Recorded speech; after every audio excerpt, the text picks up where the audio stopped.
Hey, it's that time again. Time to have fun. Good morning. How's everybody doing? Doing okay. Yeah. Any veterans out there? Thanks for your service. If you're out there, Veterans Day. Okay. First of all, any questions about where we are, the course, anything like that? Any questions?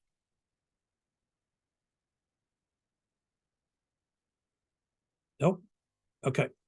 We'll get a chance if you think of something. We'll get a chance to talk about it later during our time. So we're going to cover chapters 9 and 10, which are primarily about interviewing, which is probably the more hand-wringing, nerve-wracking part of this whole process. I mean, it's hard work to develop networks and contacts and make applications. And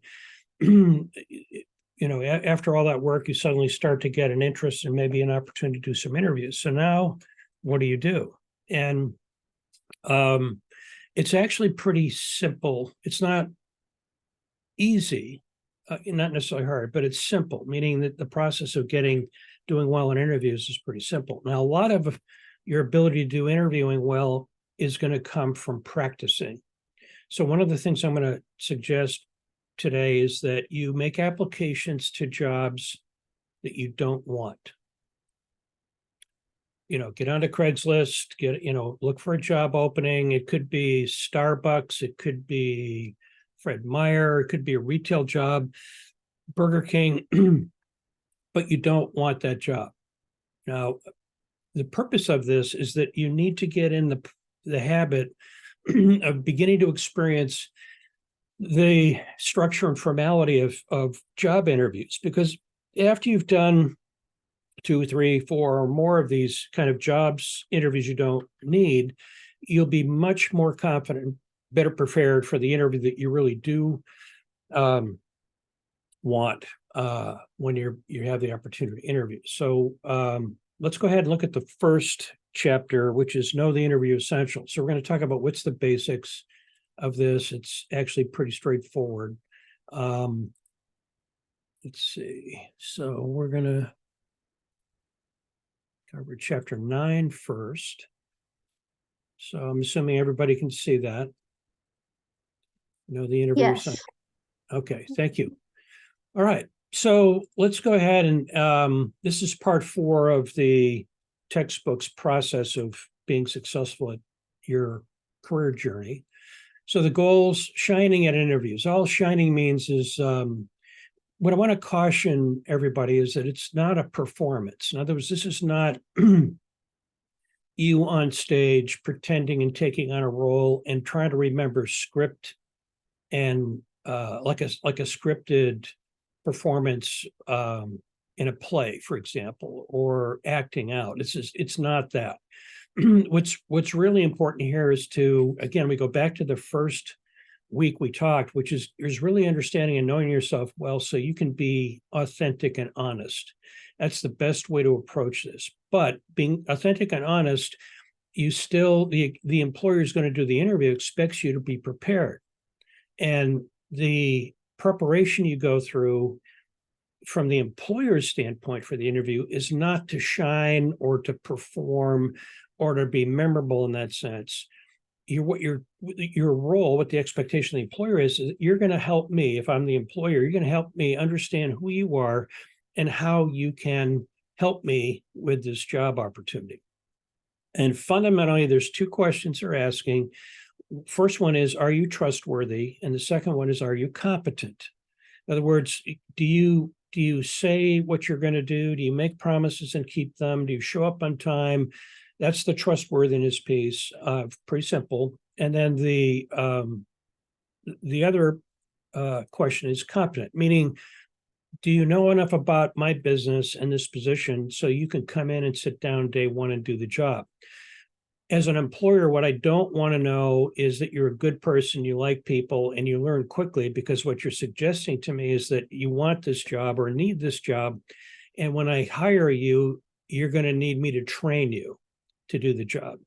And I don't have, as an employer, I don't have the time, resources to take someone who's never really understood the job I'm looking for or to fill and train them to do it. It's not what I'm looking for. And that's why it's important for you as being interviewed is to help me understand how you come in and make an impact right away without me having to spend money and resources and time kind of getting up to speed.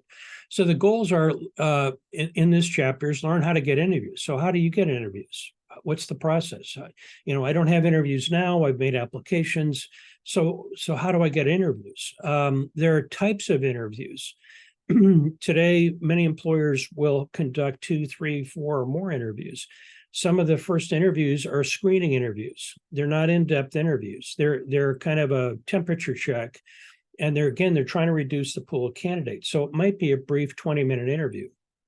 There are other types of interviews. There are phone interviews where your first opportunity to talk with the employer is a phone call. And that's, again, to save money on the part of the employer. They're trying to screen out candidates. Another type of interview is a group interview. And some of you may have already experienced this. And if you haven't, you may some days.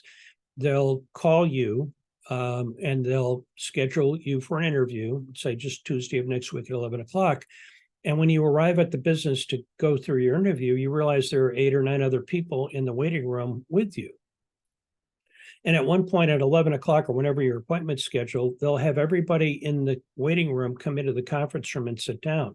There'll be 1 or 2 people at the head of the table from human resources, and they will go around the table and have discussions and ask questions. And they will, based on that meeting with 8 to 10 people, they'll reduce that group down to 2 or 3, maybe more.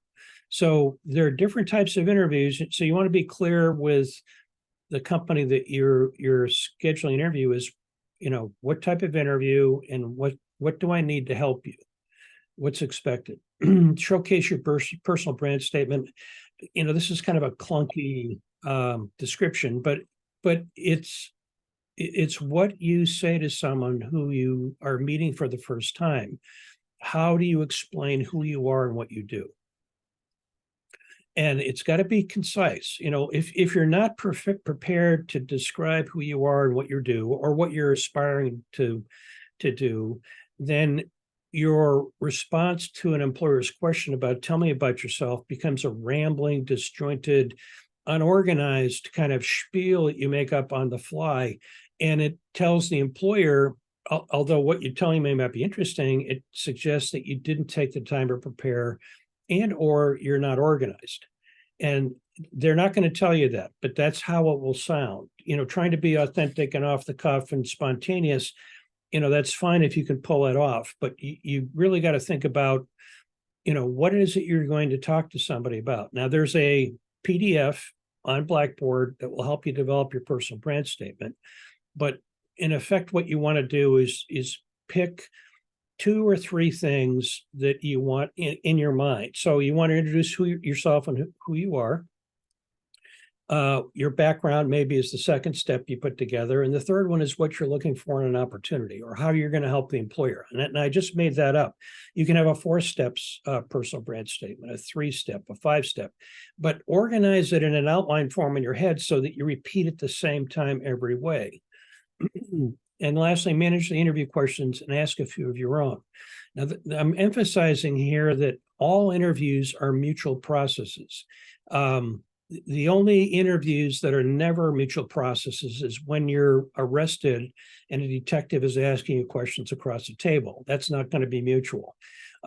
So every opportunity to talk with someone who's doing interviewing is a mutual process. Now, what do I mean by that? What I mean is you're interviewing them as much as they're interviewing you.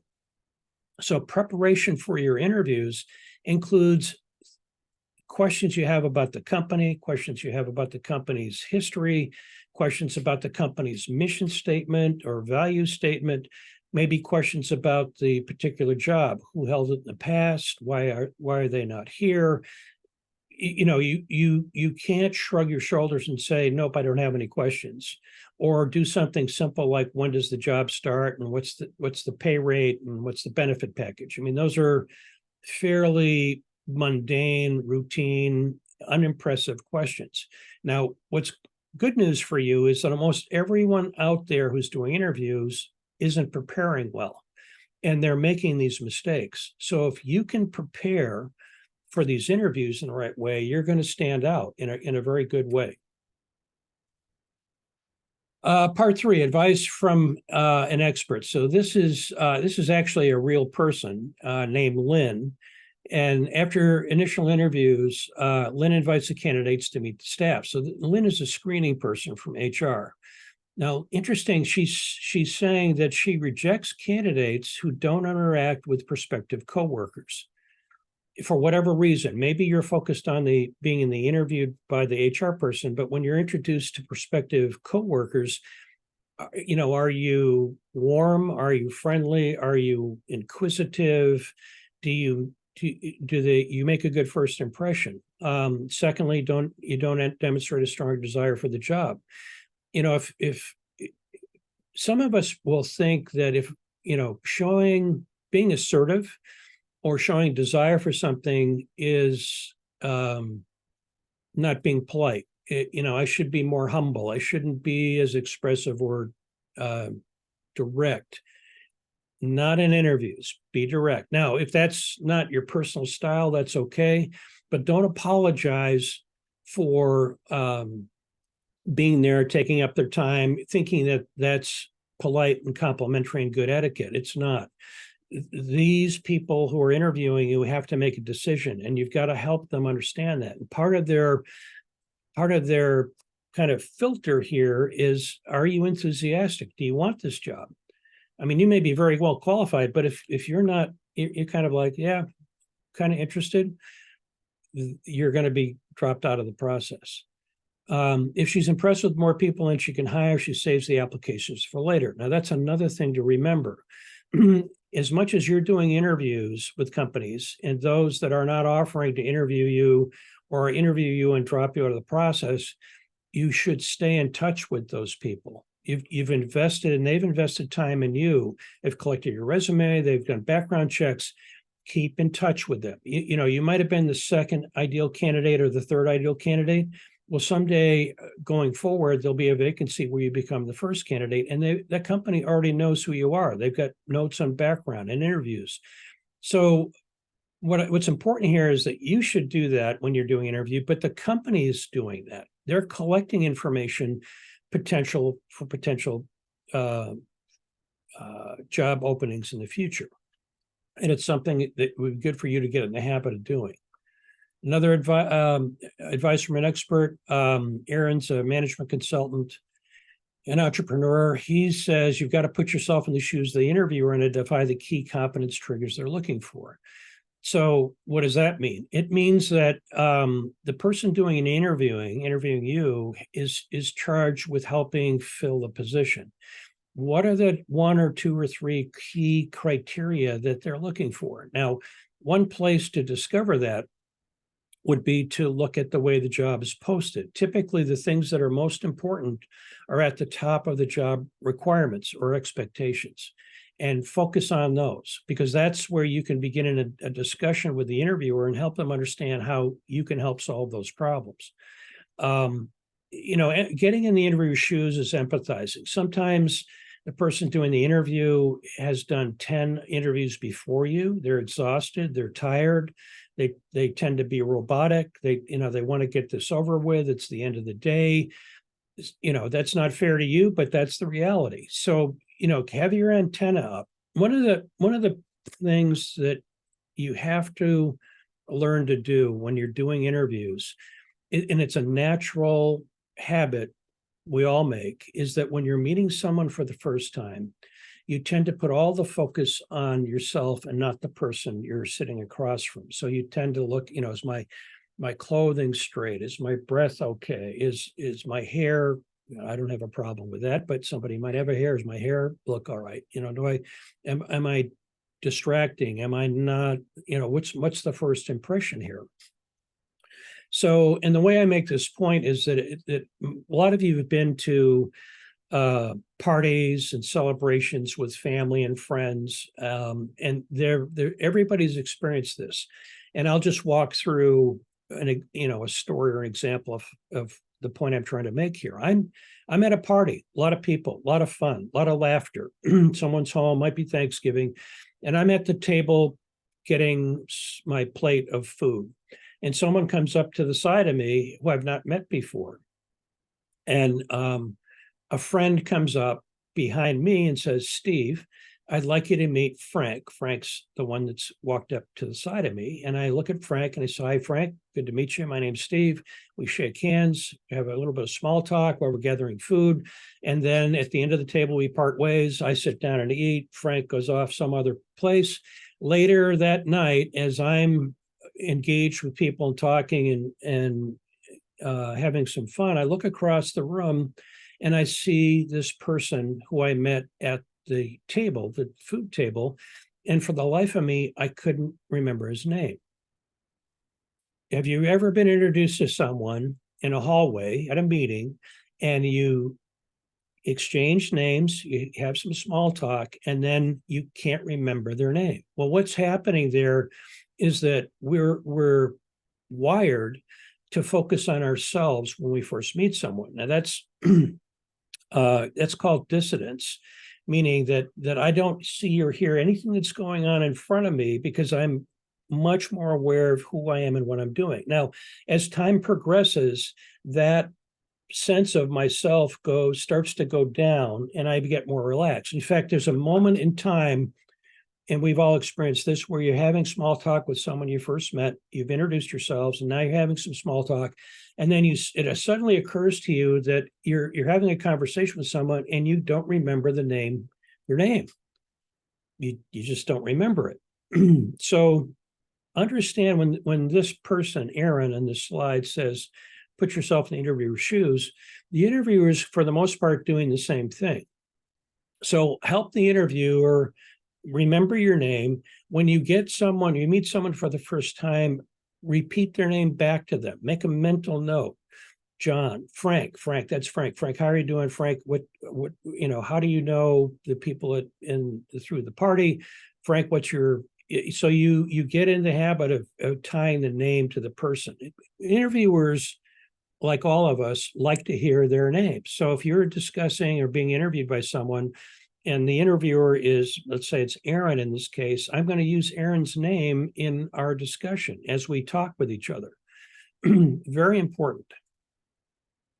Plan for success. There's a worksheet. So within chapters 9 through 11, read the outcomes. Complete the career action worksheets. These career action worksheets are great at getting you to think these things through. Consider making applications and set up practice interviews. This is where I'm saying there are those of us who are reluctant to call or schedule an interview until we've perfected our skills, until we feel confident. And then we're going to make that phone call. And the troubling part is that those are good intentions that we never really follow through on. My suggestion is to make your phone call and schedule interviews before you're prepared. Have an understanding of what you're doing. Now, I'm talking about jobs that you don't necessarily want, but these are jobs you're going to practice with, these interviews. So you're going to experience this. You're going to go in unprepared and you're going to feel what that's like. You're going to learn from the interviewer, and you're going to be able to understand more about connecting what preparation you need to do with interviewing success. Interview essentials, key elements of this is chapter 9, successful interviews, strategies for getting an interview, how to stay on your journey. So the chapter kind of is outlining how you prepare for having a successful outcome, how to get interviews, and then once you're in the interviewing process, how do you pay attention to staying on the journey? So remember, you don't make an application, send your resume, have an interview, and you get a job offer. It's a long process, and it's a journey from A to B. And you want to start this journey with multiple companies at the same time. You don't want to start your process with company A, end it with company A, then start with company B, end it with B, then start with C, end with C. You want to start all of the processes with A, B, and C at the same time. D, E, F, as many as you can. And you're going to manage these processes as you go along. Job search journey, goals in phase 4. Step 1 are prepare for interviews by starting now to practice basic interview success skills. Now, how do you practice interview success skills? You've got family, you've got a brother, sister, parents, you've got friends, a circle of friends. Maybe you and some of your friends or a friend are in the same role where you're going to begin to be looking for work, or maybe your friend is already employed and unhappy where they're at. Start to get together regularly for coffee and talk about practicing interviewing skills. And the way to do this well is to have some kind of structure that you stay in the role. You don't ask a question in a role playing with your friend and then start to discuss it outside of that. You start the process and stay in the role. And when you're finished with the interviewing process, then you break it down and make discussions. What I saw, what I didn't see, what impressed me, and you begin to get comfortable with it that way. Learn how to ask and get interviews, learn how to keep your job search journey while waiting for the next interview.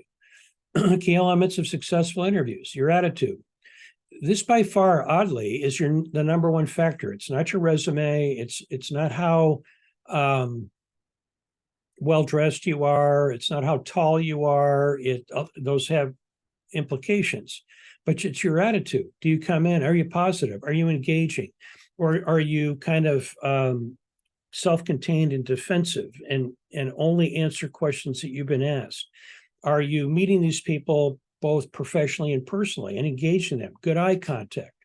You dress for success as you would if you were already employed there. Now, what that means is that if it's a dress casual, dress casual. My advice is always to dress a little bit better than would be expected, not over the top. If you're overly overdressed, it becomes a distraction. It's not necessarily a negative, but it's a distraction. Use positive body language, open. You sit down, you don't cross your arms, you don't sit sideways, you don't look down, or you only make eye contact when you get questions, or you don't make eye contact when you make questions. All of that information is baked into this impression you're going to give the interviewer with your attitude. Speak well of yourself. Again, some cultures in society says you shouldn't brag, you shouldn't be too assertive. There's a difference between being assertive and being aggressive. And assertive is simply stating you're your best advocate. So tell people who you are, what you do well. Let me take an aside here. In the interviewing process, when an interviewer asks you about your weaknesses, and that's a common question, sometimes phrased differently, but what your weaknesses are, you have to remember this. What the employer is asking you is, do you know your weaknesses? That's really not the question. The question is, are you an honest person? In other words, do you say I don't have weaknesses? Or I've only got one weakness and it's chocolate cake? Or, they're looking for honesty in that question. Do you know yourself well enough to talk about your weaknesses? Now, there's a way to phrase that response in a way that is constructive and good and not apologetic. And we'll get into that in the next deck. But positive body language, speak well of yourself, be aware of business etiquette. In different industries, have different expectations. Business etiquette is how you address someone. If you're going to do an interview over a meal, many times employers will ask the interviewer for over a cup of coffee or a snack or something, and they'll observe your etiquette. Where is the business etiquette? Are you aware of it? One of the, I think I told you this, that one of the complaints most businesses have that are hiring now in the Portland general area are that students don't know correct business communication etiquette. They're too informal. They're less direct. They don't provide a business-like response. It's too socially kind of enabled, and they have to spend time correcting new hires and getting them to understand why business etiquette and responsive communications, whether it's a phone call, email, a text. Some companies don't use text, and if you're insisting on using text, that runs against their expectations. Some companies don't allow texting because the information in the communication is important to capture. So they want it memorialized in an email, even if it's just a back and forth. So be aware of that. One of the ways you can discover that sometimes is doing research on the company background. Sometimes you can find company policy manuals online that can help you kind of understand what the company's looking for or their expectations. First 30 seconds count. Now, people form opinions about each other within 30 seconds of meeting. Now, the point of this slide I want to point out is where the red arrow is. Notice your job qualifications. Many times you go into interviews thinking your job qualifications are the make or break. But look at where attitude is, image and appearance, and verbal and nonverbal communication. I mean, there isn't anything in those first three that have anything to do with your ability to do a job, the technical knowledge you have, your skills or experience, your habits, your knowledge. That's 10%. It's weighted 10%. The presumption is that if you come into the interview with a good attitude, you're professional in your appearance, and you're professional in your communication, both verbal and nonverbal, that it's how you say something, not what you say, that makes the impact.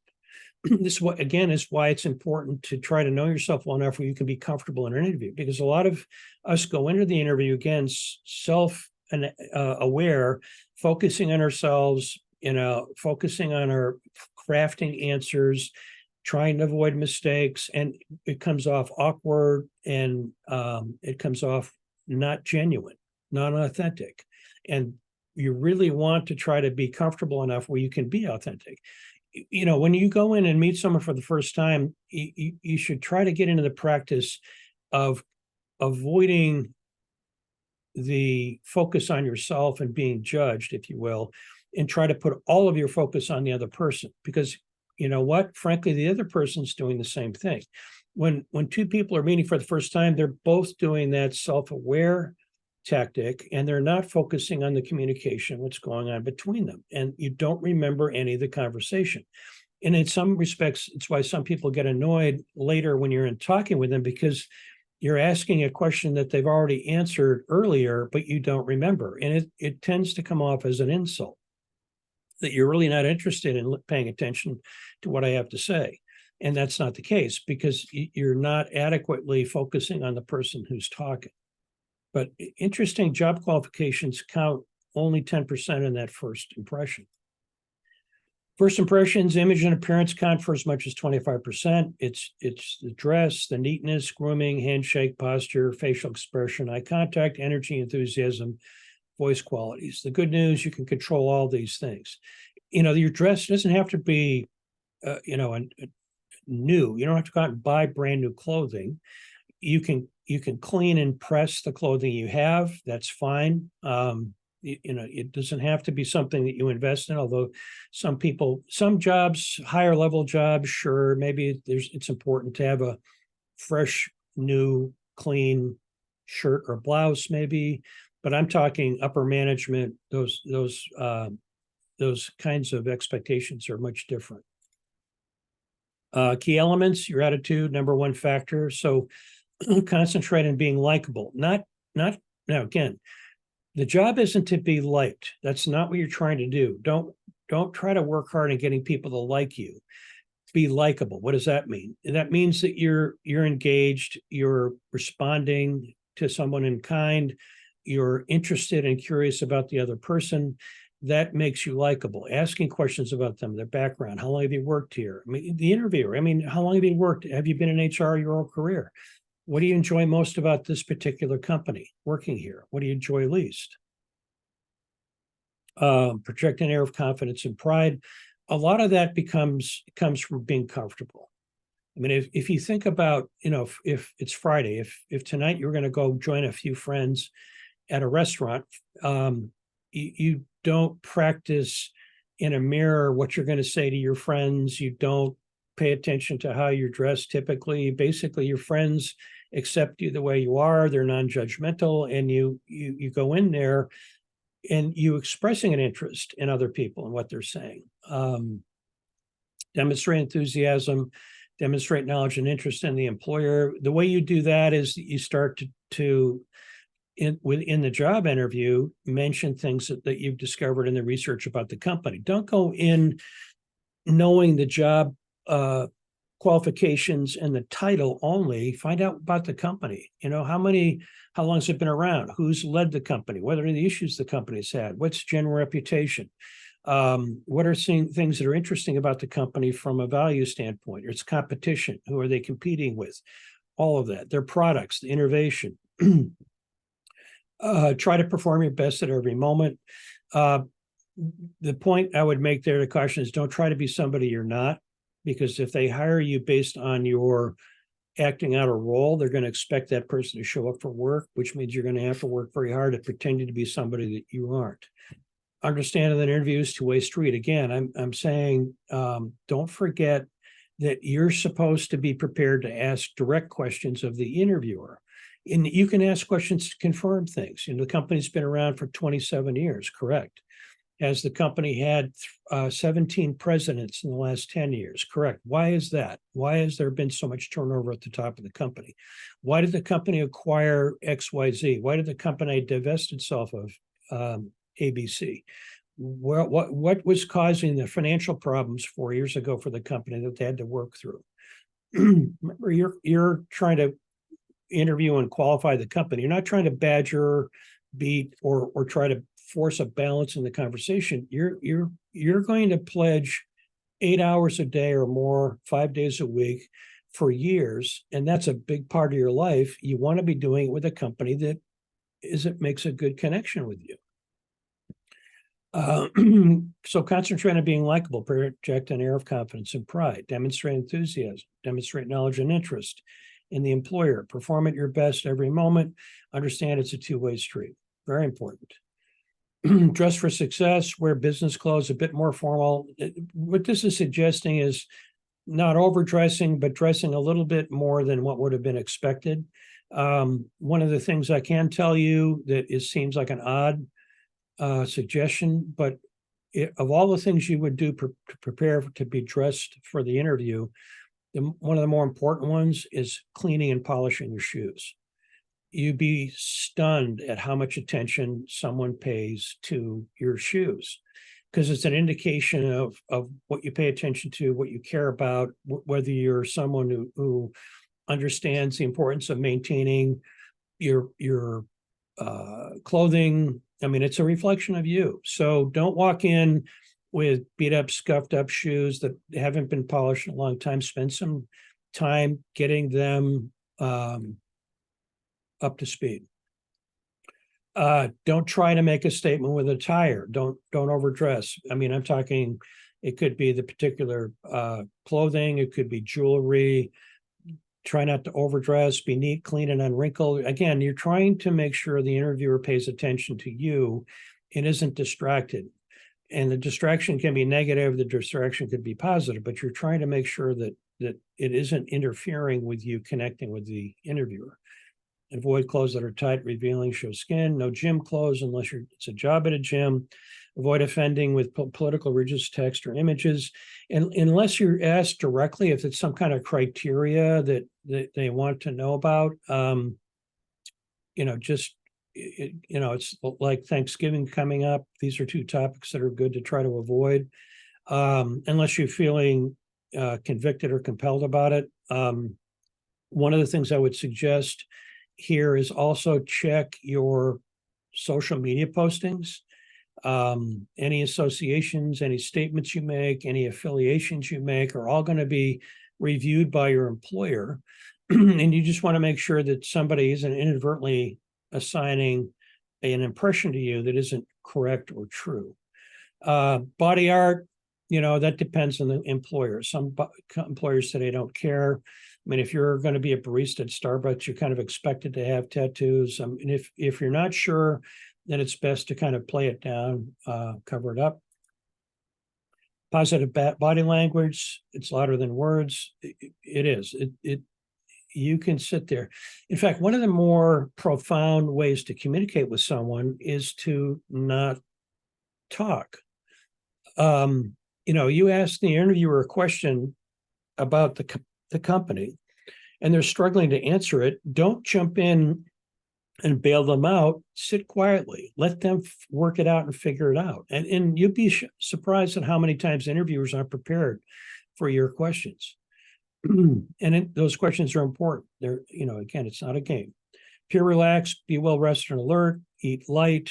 I don't know about you, but there are many times in my career where I've had a big meal, pasta, whatever, and you get that early afternoon, I've got to find a place to lay down and take a nap kind of a feeling. If you're going to have an early afternoon interview, eat something light, drink water, be hydrated. Breathe deeply. Sometimes if you're in the car and you're about ready to walk into the building to have your interview, close your eyes and take a few deep breaths, slow deep breaths to kind of get relaxed, and smile. I mean, try to make it as fun as possible. Positive body language, develop assertive body language. When you meet the interviewer, give a firm handshake, make eye contact. Now, again, sometimes people overplay this. I've had people, it's happened often enough where it's painful. For some reason, people have been taught or learned that squeezing your hand somehow hard or not firm at all. I mean, that's another expectation. Walk briskly to show you're ready and confident. Sit, stand, walk with your head up, back straight. Make eye contact with a smile. Aim for pleasant, uplifted facial expressions.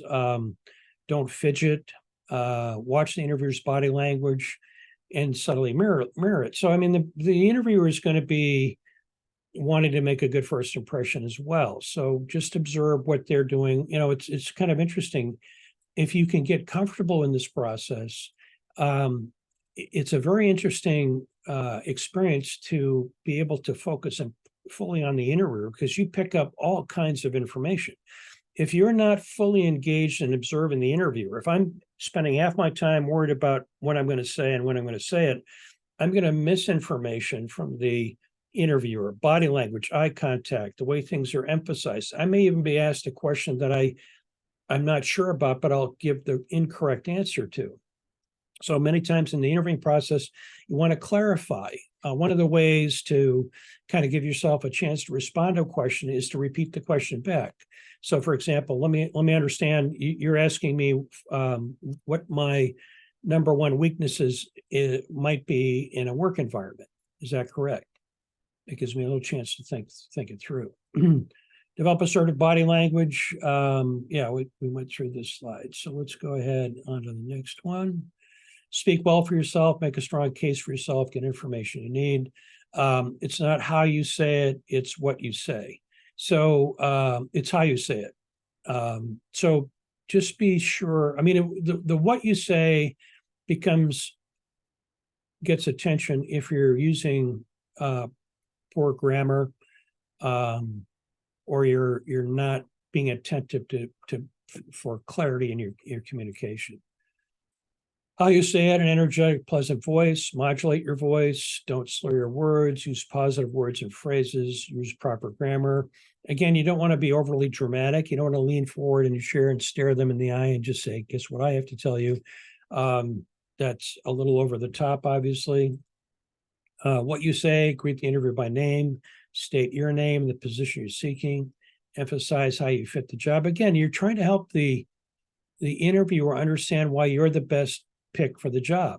So part of it is getting answers to questions, but you want to sometimes go outside of those to help the interviewer understand that you're trying to help them understand who you are.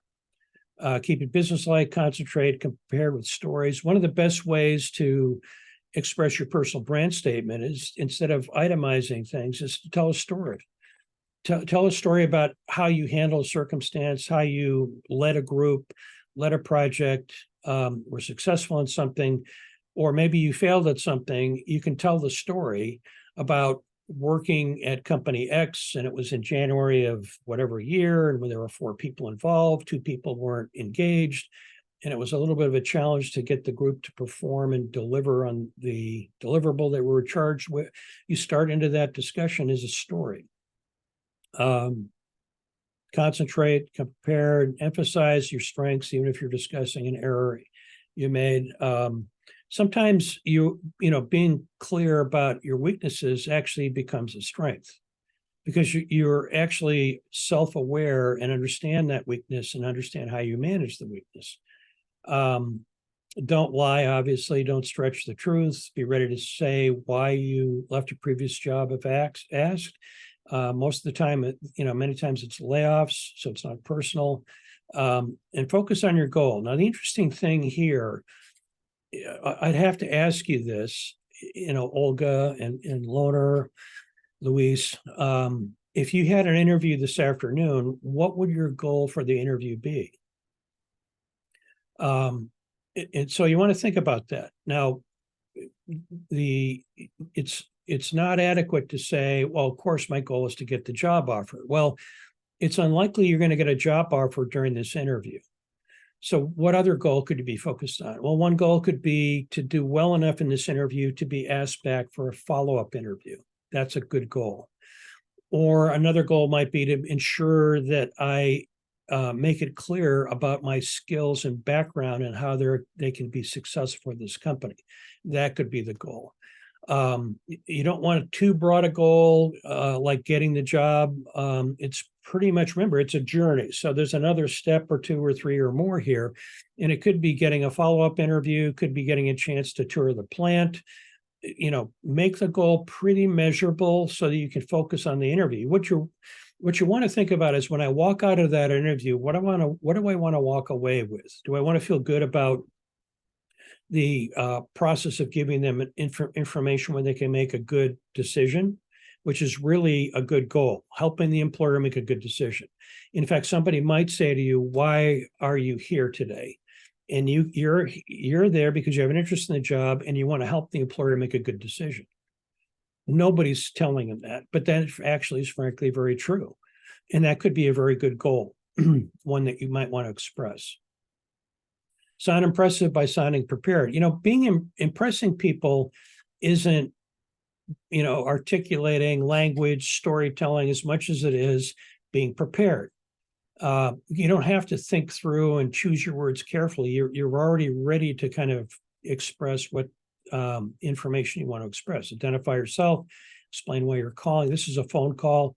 So if I were calling Olga, I'd say, Olga, this is Steve Conrad. Do you have a minute to speak? The reason I'm calling is twofold. One is, I saw the posting of the job online, and I'd like to have an opportunity to talk with you about it. And the second goal here would be, if it's appropriate, to set a schedule of time where I can come in and talk more about this opportunity and a little bit about myself. Frankly, I'd like to introduce myself. Get the name of the person who answers. So you can, again, people love to hear the sound of their name. Ask whether it's a good time to talk, which I did. Clarify the details, why you're calling. Keep it simple. Thank the person. And if they say, well, no, we're not ready to make interviews, commit or schedule interviews, I might say, well, okay, I understand that. How would you suggest I follow up to schedule an interview? What would be the best way for you? Be aware of business etiquette based on common courtesy, manners, cultural, societal norms. Silence your cell phone.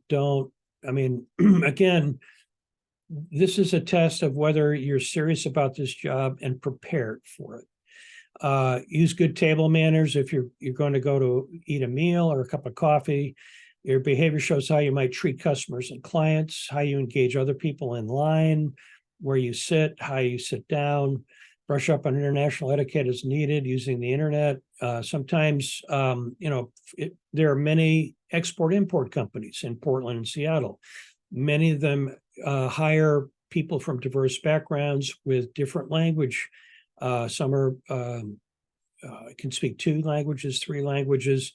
What's expected of you if you're going to come into that particular role in terms of understanding the international element of etiquette and the companies they do business with and their customers. How to get interviews directly with Quest. Ask. Now, I'm not going to ask Luis, if Luis is an employer, I'm going to say, Luis, I'm looking for a job. I'd like to have an interview. That's a little bit too raw and too direct, but I might say, Luis, I'm starting the process of exploring a new opportunity, and I'd like to have a chance to come by and introduce myself. I'm not putting any burden or obligation on Luis. I'm not expecting him to offer me a job. I'm not even asking if Luis has a job opening. I'm asking for an opportunity to come by and introduce myself. That's it. Request an interview in person. And it's surprising where you can do that. You can do that at Chamber of Commerce meetings. You can do it anywhere. You can do it over the phone. You can write a letter, an email request, an interview. Typically, the better way is to make it more personal than impersonal. So an email request, it may be that you have to do that quite a bit before you'll get a response. Sometimes a handwritten note is a good way to kind of get someone to engage. It can take several months. Make good use of the waiting time, get closer to people in your career field, reach out, meet people, get introduced to people. Again, don't use the word referred because it implies an obligation. Use the word introduction. I want to introduce myself. I'd like to be introduced to Joe. Would you mind introducing me to Sally? I'd like to have the opportunity to introduce myself and talk about my background. There's no expectations in that. And in fact, when I say introduced, a lot of people are very open to meet and introduce people. There isn't any expectations outside of that. It's just basically meeting someone. Constantly keep applying for other jobs. Don't stop. If you get one of the flaws in this process is that you start applying for 4 jobs, 5 jobs, 6 jobs, and it starts to sound overwhelming and a lot of work to keep track of everything. So you stop making applications. Have a system, 3x5 cards, using your Outlook, whatever it might be. Don't stop at 6 or 8 job applications. Go for 10, 12, 15, 20, all at the same time. Many of them are not going to get back to you. Some will get back and reject you, but it's a game of processing large numbers. Now, if I'm using a personal network, it's a totally different experience because I'm being personally introduced to people in my network, and I don't have to chase that many applications. Keep applying, follow up with target employers regularly. And again, if you made the effort to apply, if you've been interviewed, keep that in as a warm lead. Every 6 months, reach out, talk to people in that company with the headhunter. Take another job is another strategy. Check back periodically, once every 6 months. Choose words carefully. Don't be so casual when you're in an interview that you use words like just, only, I guess, a little, probably. Like I just worked as a waiter implies you're not proud of the work you did or you don't consider yourself meaningful or competent. I guess part-time would be okay, makes you sound uncertain. Employers don't want uncertainty. It was a little report that I wrote, belittles your accomplishment. A report is a report, it's effort. And the report itself, it's more important about what's in the report. My technique would probably be useful, not very convincing. Might be, people want definition from their employees. They want things direct. Find out the basics. Are you online? Being able to speak about the employer is a great way to stand out. Use the internet so you can talk about the basics. Formal name, addresses, locations, hours of operation. How many states does the company operate in? When did the company start? How was it started? What are the products or services, competitors, customers? What are the advertised job openings and pay ranges? How many employees? How many departments? How many managers? What's the corporate culture like? Is it focused on environment? Is it focused on global warming? Is it focused on community involvement? Is it focused on profits and stockholders? What's the reputation and history, past successes and challenges? A CEO was fired 5 years ago. How did that happen? What was the purpose of that? Any news? They've been in the news, good news or bad news lately. Be aware. Real world scenarios. From Real People, Diane interviews Marcus, body language perceptions. His body language said he couldn't handle stress, challenges, multiple priorities as a nurse, rejected for a nurse job. Hidden job market, listed ideal employers, but saw no jobs posted, connected with LinkedIn and set up a meeting. Casual talk and administration revealed jobs coming open. So, you want to work with Nike and there's no job opening for the skill set you have and the knowledge. Doesn't mean that there may be a future opportunity. Let them know, get to meet them, tell them that you're interested. What conversation starters can you help to find hidden jobs? Is the company making any plans to grow? Is there any stress in the company in marketing or sales? What are their plans to resolve those issues? Interviews about complete package, not just the answers you give. So if you think you don't have any physical mannerisms, don't know what they are, spend a day watching the body language of people you interact with. I mean, you're going to get on a plane, sit down and watch people, observe people, what they do, how they interact, eye contact, body language. Show the interview the type of employee you will be. Give solid, to the point answers. Ask thoughtful questions and never interrupt. Yeah, I mean, you almost have to act as if you're already employed there. So, again, this is the job search journey. And this is one of the chapters that, we've covered, certainly. So any questions on chapter 9 at this point?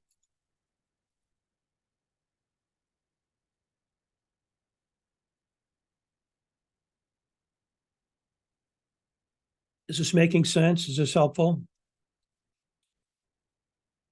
Yes, it's very helpful. There is one idea that the interviewer expects from the employee, being professional in social media. Can you elaborate on that? Yeah, so many times companies doing their background checks will look at your social media. They'll look at your Facebook, Instagram, and they'll look at who you're connected with. LinkedIn is another one. So I'll give you an example. My daughter is currently between jobs, and she was a highly paid social media manager for a big global telephony company. And what I was explaining to her, I went into her Facebook post, and she's got a private Facebook account. Well, a lot of what's in there isn't socially, what am I trying to say here? Isn't insulting or off-putting, but there's a lot of it that shows her modeling clothing, out partying, drinks, food. Now, again, I'm not making judgments about that, but if an employer's comparing you and your Facebook profile and what you're posting and pictures and photographs and who you're connected with, and they're comparing that with 3 other candidates, you want to make sure that your Facebook posting isn't inadvertently giving the wrong impression. I mean, a lot of Facebook is about family and friends and get-togethers, and all that's fine. It's when you start to push the extreme, even posting things that might be controversial, that you really believe in, and you want people to know that you believe in it. A company may look at that and think, okay, that's okay, but compared to these other 3 candidates, the other 3 candidates are more compatible with our culture. Does that help? Yes, thank you. Okay. All right. So let's go ahead and hit chapter 10. So chapter 10 is preparing for the interview. So preparing for pre-employment tests, for common interview styles, typical interview questions, and asking questions that stand out. So now, again, remember that it's a mutual process. You're trying to help the employer understand how you're the best choice to fill a position. And most or all of the questions that interviewer is going to ask you are rooted in these 2 questions. Are you trustworthy, and are you competent? Is who you're presenting to the interviewer, a direct reflection of who you are in terms of your knowledge, attitudes, skills, and habits? Or are you proposing or pretending or playing a role to meet the interviewer's expectations, where it makes it harder for the interviewer to really understand if you're a good fit? And the competency piece is basically your background. I mean, can I put you in the job with no or little training or orientation, and you can come in and make that work? So, an extreme example might be that an employer is looking for someone to hire that can run a 5-axis CNC machine, a mill that mills metal. If I've been around a CNC machine, but I don't know how to run it or program it, but I'm implying to an interviewer that I know enough about it, that's a dangerous place to be. Goal in phase 4, steps 1 and 2, is to gain confidence for pre-employment tests. Now, pre-employment tests, if you remember that circle we talked about, the early stages of your process of getting a job are screening. And it's largely, the screening is based on the process of rejecting people because there's too many people applying for one job. So the company's using tools to whittle down a large candidate pool to a manageable one where they can start investing time in. So the expensive use of time and tools, the interviewing, for example, comes later in the process. What comes in early in the process are these things about pre-employment testing and screening, telephone interviews, low cost, easy to implement kinds of screening tools.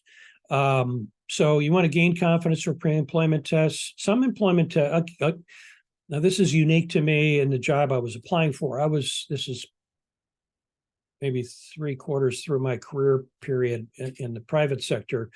I was being interviewed for a senior executive position. It was 2 days of interviews, it included HR, included peers, other VPs in the company, and included a psychologist who put me through tests. And it included, interestingly enough, one of the employment tests was a 2-hour role playing where they put me in an office with a phone, a desk, a chair, and a inbox. And people were, I was there to run as if I was an employee. So I'd answer the phone, someone on the line would tell me something they needed or had an urgency, and I'd have to know how to handle that. Someone would come in and drop something in my inbox.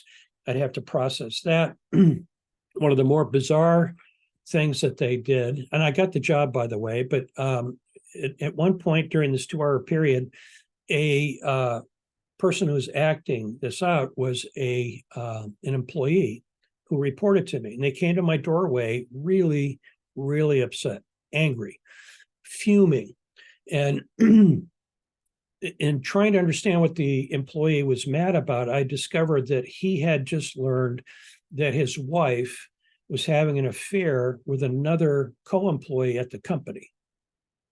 And he just discovered this, and he was telling me about it and expecting me to do something about it.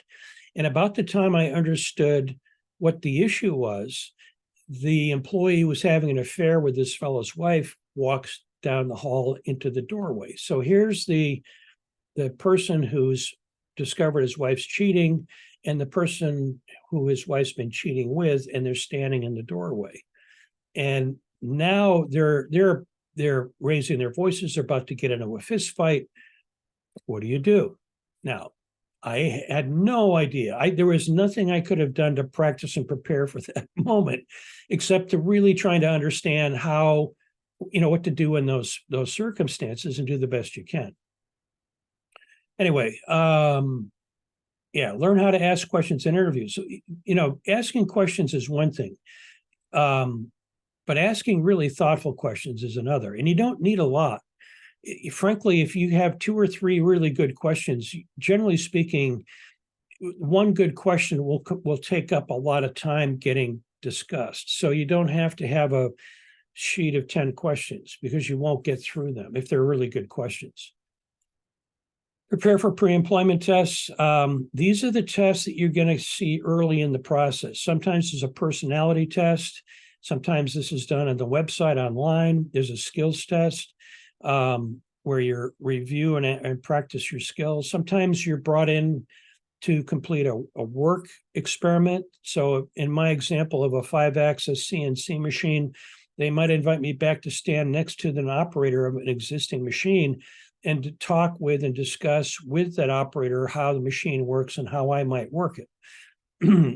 Technical test might be technical jargon, might be accounting, what's the accounting equation? How do you do a 5-year double depreciation schedule for a Freightliner truck that's 10 years old?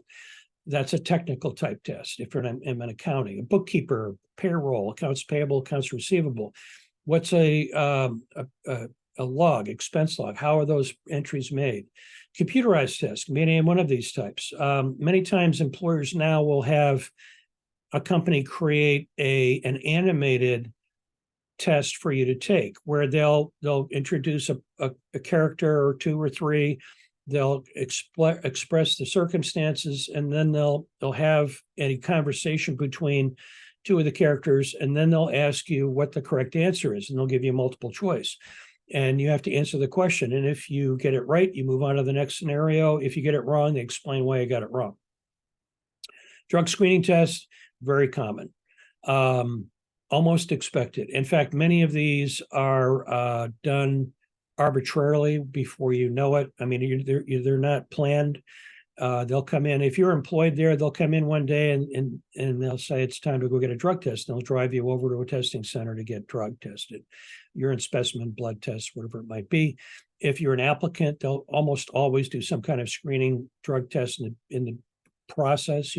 This will be explained to you, but they won't tell you when and how it will happen. General types, structured and unstructured types of interviews.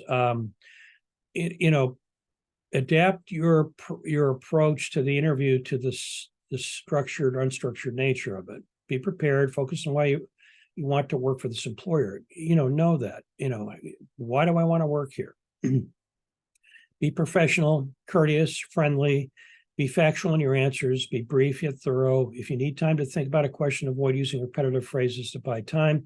Even tell the interviewer, gee, let me give me a minute to think about this, because that's an excellent question. Or I'd like to, give a moment of thought to that. Ask the interview wraps up, ask about next steps. One of the things you always want to do in a closing of an interview is ask it's called a call to action, but it is, what's the next step? And they might say, well, don't call us, we'll call you. That's fine. Then say, well, should I wait? Would it be a week or 10 days before I get back with you?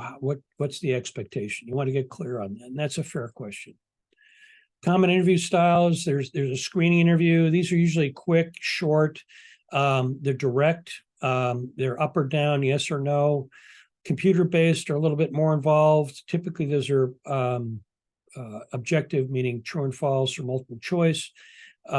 Sometimes computer-based can be like, if you ever take a Myers-Briggs personality test, there's not a right or wrong answer, but it does create a profile for you for the company. Campus interviews, this used to be done when I was in college. The college had a placement office, and employers would make block out days to come in and interview students. So the employers would actually come to campus. Doesn't happen anymore. A phone interview, very common, very low expense, easy to do. Sometimes these are Zoom calls. I've done video interviews before. I interviewed with a company in California when they had me go to Philadelphia to go to a location to conduct a video interview. Behavioral interview is, how do you behave in certain circumstances? Sometimes it can be high stress, sometimes an unknown circumstance, sometimes it's a circumstance with a lot of urgency, like the one I explained with the 2 people came to the door. Just to close that story off, the way I handled it was to separate the 2. I sent the employee who's had discovered his wife was having an affair. I sent him home, and I had the person who was having the affair sit in my office and explain to whatever degree he felt obligated the circumstances. And the reason I was doing that was I was trying to lead the person who was cheating on this fellow's wife is to come up with a process going forward, a solution. What now that this was in the open, where are you going to go with this? What are you going to do? Not pleasant, not good. Panel interviews. Sometimes you'll be brought in an interview and there are 3 people in the front of the room and they're all going to interview you. One's going to ask questions, 2 are going to observe. Sometimes it's the reverse. You've got 8 people, 10 people in a room and 2 people at the head of the table, which is a team interview. Much more common today than it has been. Handle these types of interviews, behavioral interviews, ask about specific examples of when and how you used your skills. So, they'll ask for a scenario. When did you make an error, mistake to cost the company money? And you're going to have to explain in a behavioral way what you did or didn't do and why. Be ready with a collection of stories about your past successes and learning. What's more important about not just being honest about a weakness or a mistake is how you handled it. That's what they want to hear. They don't expect you to be perfect. The company doesn't expect you to come in and not make mistakes. What they want to know is when you make a mistake, what do you do? Do you own up to it? Do you try to bury it, hide it? Do you go to your direct report, explain the problem, and explain how you're going to solve it? Or do you put the burden on your supervisor? Stress interviews for high stress jobs. The one I can think of is 911 phone calls. Behavior logic, emotional control under stress. Are you cool-headed? Fire, police, military. A lot of these involve stress interviews. Some techniques are silence after your answer. Give your answer. Don't explain. Don't try to elaborate. Typically, the rapid questions. Irritating questions specifically. Sometimes they're trying to get you off balance. Or criticism of your response. Sometimes the criticisms aren't real criticisms. They're trying to unnerve you to see how you handle it. Do you get defensive? Do you get aggressive? How do you handle it? What's your process? Common categories of interview questions, general information. These are typically the way interviews start, their background, where you're from, what's your address. They'll confirm your social security number, your past job experience, just to get the conversation kind of moving. They'll ask character questions, not personality questions, like do you tell great jokes or you're fun to be a party with, but character questions like, what happens when you promise somebody something and you don't follow through? Does that happen often? What happens when someone makes a promise to you to do something and they don't follow through? Do you take things seriously? Are you organized? Do you have a to-do list? Do you take responsibility for your mistakes? Difficult to stress questions we talked about. Inappropriate questions, that almost never happens today because of the Title IX, Title 11 state and federal regulations on what can and can't be asked. What almost always happens now is when you go to an interview, the interviewer isn't going to do small talk with you, or if they do, it's just a small amount. They're going to go through a rigid question by question process, and they're not going to get outside those questions because there's an illegal liability potentially for them to get outside of those questions. Something you may be interested to know about is that there are companies out there that exist today that will purposely go in and make appointments with companies to have an interview to see if they can catch them violating laws. And if they do catch them doing that, they'll file a lawsuit against the company. So HR is very aware of what they can and can't do and say, and they're very skilled at avoiding potential problems because there are these organizations that go out and test companies' ability to stay in the legal framework. General information questions. These are the first warm-up questions. Why do you want this job? What type of work do you enjoy most? What are your strongest skills? Are you a team player? What are your long-term career goals? How do you plan to achieve them? Do you have a geographic preference? Are you willing to relocate? With what type of manager have you had the best relationships? Long-term career goals, you don't have to have a 20-year career plan, but you want to be pretty clear about near term what you're trying to do. What's behind this question is the employer doesn't want to hire you because you have aspirations to own your own company or be promoted. And they may not have those opportunities or experiences with their company. So that the answer to that question is going to be important to the employer because they don't want a short-term employee. They've invested time and money in screening all these candidates. They want someone who's going to be more of a long-term commitment to the company. Behavioral questions, probe your past performance behaviors because they're best indicators of future behavior. It's an old saw, the best predictor of future behavior is past behavior. So in psychologists, we recount this all the time. They come from character and personality habits, and you develop these over time as you grow up, as you learn, you have mentors, parents, family, faith, whatever it might be. So a 4-step model is a good way to answer these questions. If it's a behavioral question, describe the situation, what it is that was involved, explain the actions you took, how did you do this, describe the outcomes, what you did well, what you didn't do well, and summarize what you learned from the experience and what you're maybe doing different next time. Again, the company's trying to envision you working in the company and making mistakes and how you're going to deal with it. They don't need to have someone who's got conditional honesty. In other words, I'll be honest, but it depends on who's involved in it. One of the questions you might get on a behavioral character question is, and we may have talked about this, but you're working in the company, you've worked there for 6 months, and you suddenly notice that on a Friday, one of the employees walks out the back door at 5 o'clock with 2 reams of copy paper under their arm, and they leave.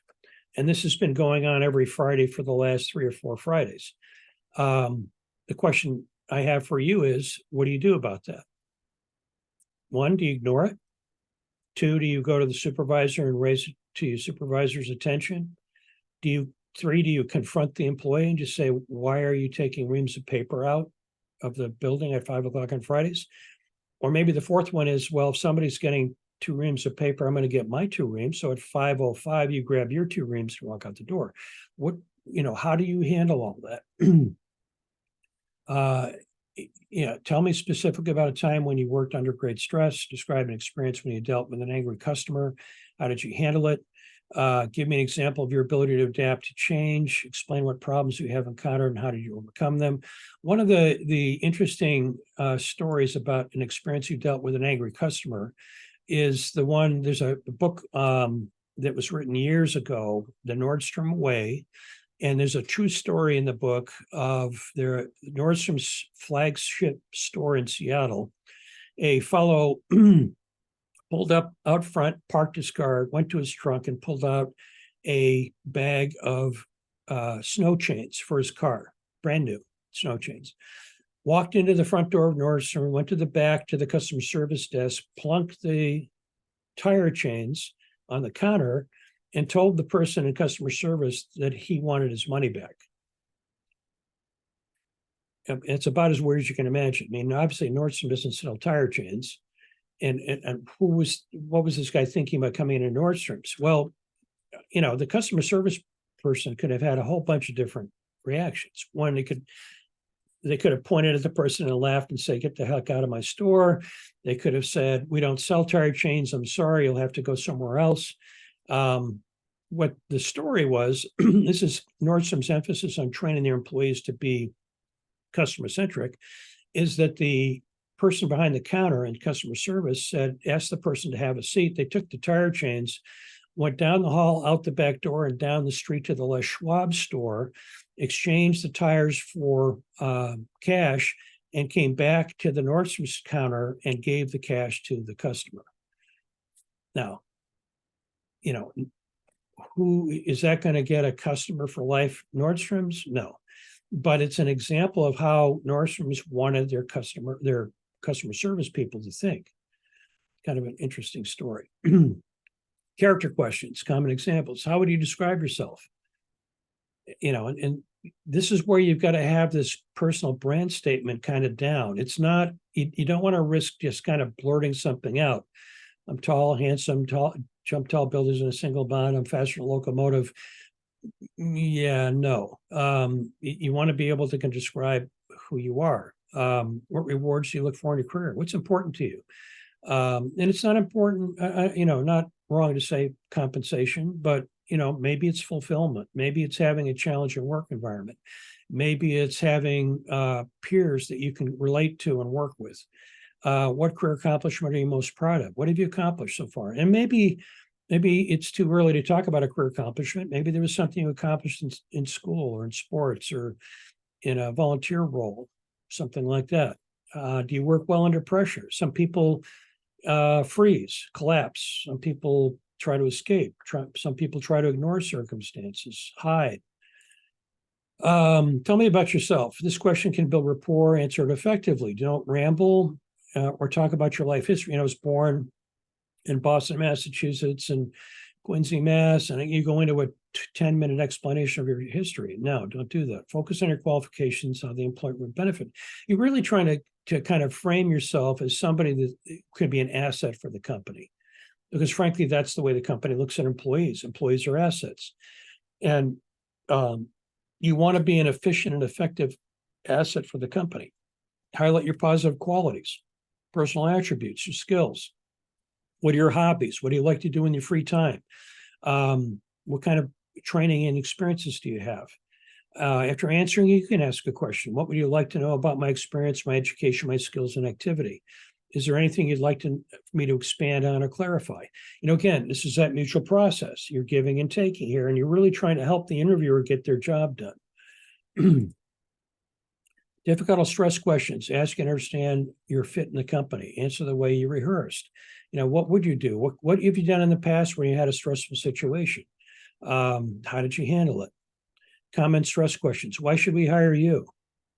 It seems kind of an affront, but be prepared. You might get that question. And you should hire me because I'm the best candidate to help you solve your problems and grow the company in the way that you plan. Or something of that nature. Why are you the best candidate? Well, I don't know that I'm the best candidate because I don't know the other candidates, but I can tell you I'm the best candidate for this role. And here's why. Why did you leave your current job? Why have you held so many jobs in the past? That's not so much of a problem anymore because a lot of people have had different jobs frequency. What's your greatest weaknesses? Have you ever been fired from a job?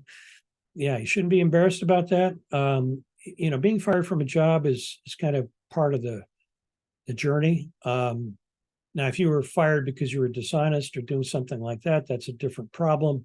But many times being fired is a problem the manager has. You've got a poor manager or poor leader, whatever. Does your current employer know that you're planning to leave? And you can be honest and say, no, I haven't informed them yet. Or you could say yes, depending on the circumstances. Make it a habit, savvy question and answer strategies, pause to think before you reply, be candid and honest, understand the motive behind the question, give appropriate content, fill in the gaps, don't over-explain. Inappropriate questions are about age, gender, race, marital status, children, religion. Those are all inappropriate. Effective ways to respond, answer politely and honestly, don't offer detailed personal information. Steer the conversation back to your ability to meet the employer's expectations. Help the interviewer understand how you can be good at this opportunity for hire by focusing on the job qualifications. The issue doesn't affect my ability to perform the job. I'm confident I can perform the duties of this job. Yeah. Ask questions that stand out, treating interviews as a two-way communication. Remember, it's a mutual process. Ask 3 to 5 well-chosen questions to learn more about the employer. And sometimes you can ask these questions as confirmation questions. Do I understand the company's 25 years old? It began 25 years ago. What are some significant events that have happened in the company's history that you're aware of? Culturally, what are things that the employees recount as important events? Interject questions throughout the interview. Don't say them all up for the end unless interview requests this. So again, make it give and take. Avoid questions about salary, compensation, and benefits. Yeah, if someone who's interviewing says, "Are you curious about the salary, compensation, and benefits?" You can say, "Yes, of course." And in an appropriate time, I'd like to know more about those. But maybe it's appropriate now to talk about them. Maybe it's not. In this question here, it wouldn't be absurd to let the interviewer know that it's important for the company to make a good decision, but it's also important for me as a candidate to make a good decision. So this information that we're sharing today is helping me frame how and how I want to pursue this particular job, because it seems a very attractive opportunity for me, but I'd like to know more about it. I've got more questions. Stay relevant, use social media to stay up to date on news about your prospective employers. Almost every company's got a LinkedIn account. Go check it out. Check out Glassdoor. That's a site, and you can enter the company's name, and you'll see former employees talk about the company, their experiences. Sometimes current employees post information. Shortcuts to save time. Review Twitter feeds for prospective employers. A lot of companies have their own Twitter feeds. Use news aggregators, Reddit, Dig. There's others out there. Do a Google News search for your industry or a company. Knowing the headlines is enough to get a conversation started. So, if you're an accounting major, you need to know what's going on in the accounting profession. I mean, there's an accounting season that starts from January, ends April 15th. You also know culturally that accounting firms after the 15th, most of them shut down. Everybody goes on a vacation to take a break. Different accounting firms perform different services. Some do compilations, some do attest work, some do taxes. What's the nature of this particular accounting firm? You want to have an intelligent conversation with the interviewer that shows that you know what's going on. You're paying attention. Real world scenarios, composite stories from real people. Jacob, sample testing online, not a good test taker. Use sample tests to prepare, relax knowing he was prepared. So one of the ways to get confident and relaxed is to engage the thing you're fearful of. So if you're fearful of doing interviews, do some practice interviews, either with friends or family, or actually, like I said, apply for jobs you have no intention to take so you can go through an interviewing experience. So once you've done 2 or 3 or 4 interviews, it becomes natural and you get comfortable with the expectations. Library of stories, prepared well with stories, research the company, use good body language, and the interview tailored his stories to the questions. Result was a good interview. And you don't have to have a whole bunch of stories, 1 or 2 or 3, some that speak to your character, some to speak to what's important to you in a job. All those can count. Think about this. Those who prepare to show the best of themselves when they're put to the test, write the answer to every question you think may be asked, and every question you hope you won't be asked. So you're prepared, you're comfortable, you can think on your feet. Don't go in hoping that it's going to go well. You've got to prepare. This is, again, this is a big part of your life. It dictates not just your fulfillment in terms of what you do with your time and your efforts, your career trajectory, your opportunities in the future, the financials that you're able to support yourself and potentially a family, your future.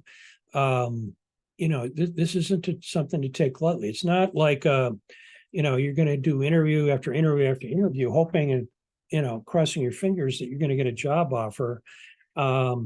And let it happen that way, because you're going to get a job offer. It'll take you longer, and it won't be the one that fits you well. And it'll be that facepalm where you are working in a job that you've been offered, and you're there for 4 to 6 weeks, and you start to ask yourself, how did I get into this position? Why am I in this particular job? Okay.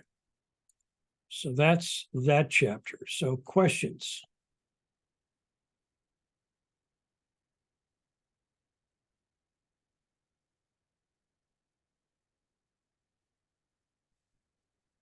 Pretty good? Okay. All right. So we've got next week. Let me just take a look here. We're going to cover chapter 11 next week. So it'll be a short meeting. The week following, it's just Thanksgiving week. We aren't going to be meeting. So the next time we get together will be, I think, December 1st, I think, after that. So we've got next week, then Thanksgiving, and then the follow-up the week after. All right, let's call for questions. All right. If you think of something after we get off the call, email me. I'll answer, respond to it quickly. And if you don't have questions during the week, I'll look forward to seeing you at the same time, 10:30, next Friday. Okay? Thank you. Yeah. Yes. Everybody have a great weekend. Thank you. You Thank too. you. Bye. Bye-bye.